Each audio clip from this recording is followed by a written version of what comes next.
One word that comes to mind when I think of the Tyra Banks Show is Vaseline. I'm going to take 2 words if you don't mind.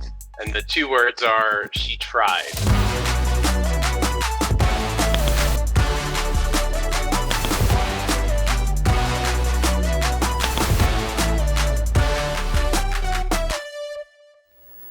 There was a total explosion in the 90s. Basically, you could watch a talk show every hour of the day. I think that there was like a level of trash that was just like delectable and like very fun to watch.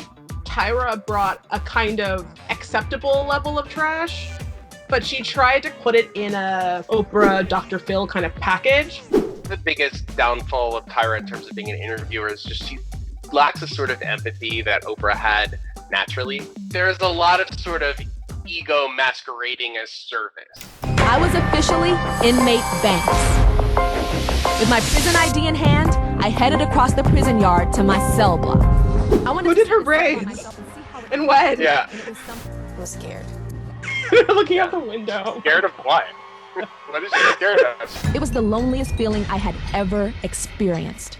Next, I met Sandra and Romarilyn. I killed my lover's wife. Well, tell me that story. That sounds like an interesting story. Way more interesting than Tyra goes to prison and has the loneliest feeling she's ever felt. She somehow makes everything about herself. I went deep undercover as a stripper. Why is it dark? Getting dark. Like, why is this blackface? Why do that? What is this outfit? It's very like sexy Olive Garden waitress.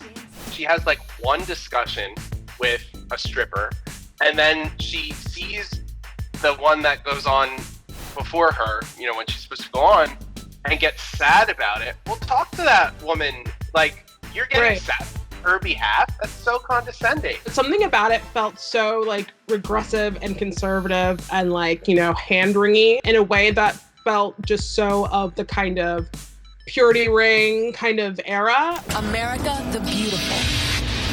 One of the richest nations in the world. But our poverty level is shocking.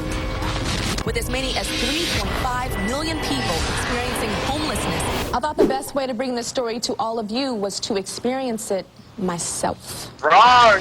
Of course. Do you have any cell phones? No cell phones. No, but I have Do a you camera any crew. purses or anything? While we're walking, we passed a trash bin full of food. And at that moment, I knew that if I was truly homeless, I would have eaten that food out of that bin. Never goes all the way. She doesn't go on. It's so frustrating that she does these stunts and then doesn't execute them properly. She didn't have to go undercover for any of this shit.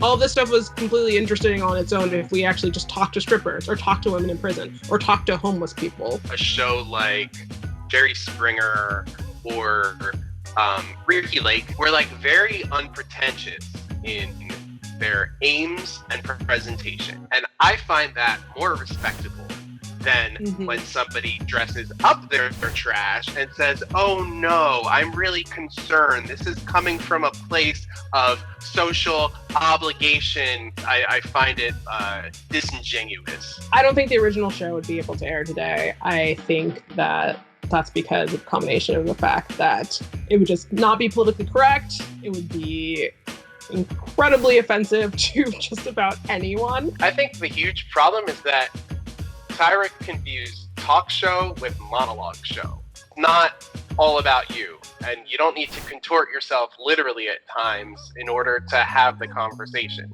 You could really just have the conversation with someone who knows.